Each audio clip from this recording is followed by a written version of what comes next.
What challenges has direct instruction come up against in the classroom? And do you believe that direct instruction, as it was first intended, has been altered? Mm-hmm. Sure. I think the biggest challenge it has probably faced is, first of all, a timing problem.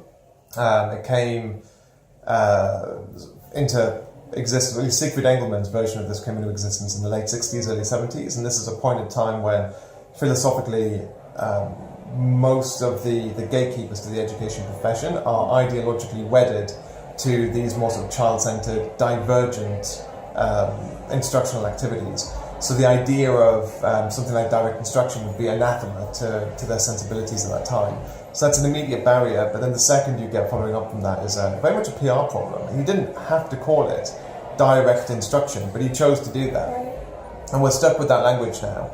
And the problem is that these words mean very different things to different people. So to a lot of people, the words direct instruction don't conjure an image of a highly interactive teaching environment where children are learning loads of stuff at a really fast pace. And also being challenged with deeply cognitively demanding activities. Instead, it conjures up an image of 30 children sat in a row staring forwards and just copying down the words that a teacher says into their notebook while a teacher lectures at them for 60 minutes straight.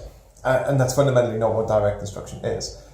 In terms of whether or not it's been altered, I don't think it's been altered. I mean, it has these different interpretations, ways it can be interpreted.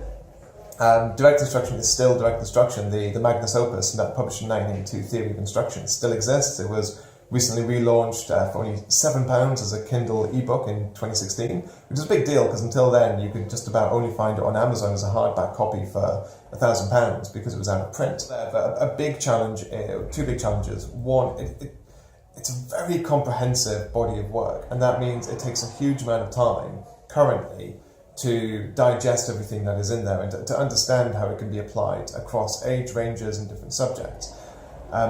But also, Engelmann did not make that easy for people. He was originally a behavioral psychologist, and he wrote Theory of Instruction as if he were writing for other psychologists. So it's extremely academically dense.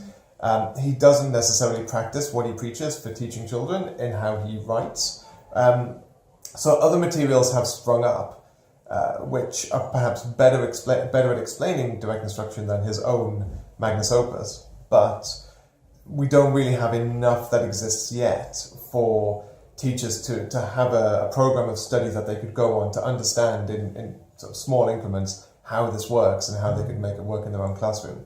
So those are the barriers that I think we've hit across traditionally, the sort of big PR problem and the challenge of really getting to the heart of what this is and what it means and how to implement it.